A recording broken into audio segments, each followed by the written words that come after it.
Journey has known suffering his entire life. I'm Nicole, and this is Journey's story for GeoBeats. Journey is deaf. The first year of his life, he was abused and neglected. Journey was left outside, penned up inside this small fenced-in, enclosure, if you will. And the ground that he was standing on was basically worn down to dirt. And so he had this scary bark.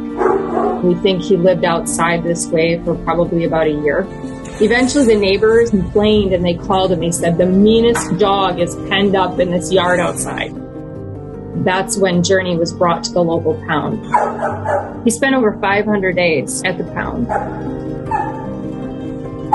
So he had such bad mental anxiety. He was often looked over. Sometimes he didn't have a bed. His bed was upgraded to a kiddie swimming pool with a blanket. So many of the volunteers loved him and spent time with him. But that's still not a place for a dog. That's not a place for anyone.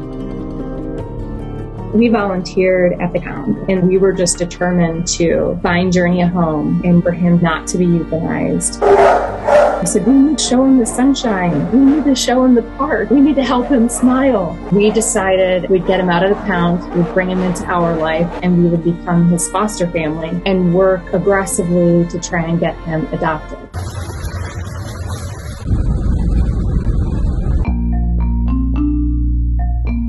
We've been fostering him now a little over 2 months.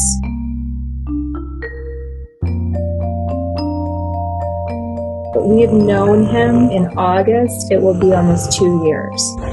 He is extremely affectionate, very snuggly. Now he's about 87 pounds. He can't hear anything, but we think he has military-grade night vision. Everybody will be sitting around the fire and he'll just see something off in the distance and none of us can see anything. Another funny thing is he thinks there's a person in the microwave.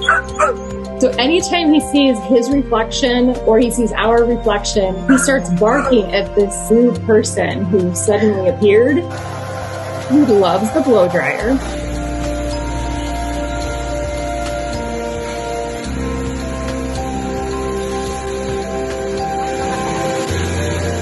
We call it a spa day. So he gets a bath and then we get to blow dry his hair and he just lays there and doesn't mind it at all. He has this really unique heart-shaped spot on his side.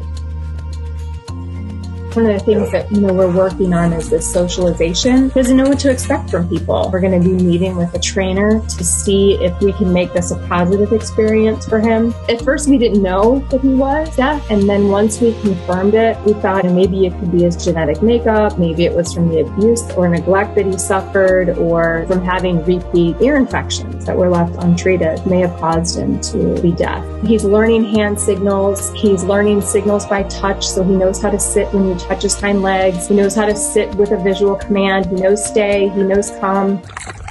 He's come really far. Even though he can't hear us, we still talk to him and tell him how much we love him. And you just see his face light up when he sees you, and you see his tail wag like he knows that he's loved. And to see him happy on walks, it just warms a part of your heart because we know what his life was like before. And then when we say goodnight to him, it's always a special moment. We scratch his head and we talk to him and he knows it's time for bed. He loves to be warm, so we have plenty of blankets. And he even has a little heat lamp that we turn on for him. A lot of people think it will be a foster fail. We recently lost our Rottweiler of 12 years. It's still just very difficult for us. Journey has taught us more than we will ever be able to teach him. He has brought us joy where we thought there couldn't be joy anymore. And for that, I'm grateful for him. It will certainly be hard to let him go when he finds his forever family, I'm sure. I know it will be. But with the right family, he will be happy all the time and get everything that he finally deserves.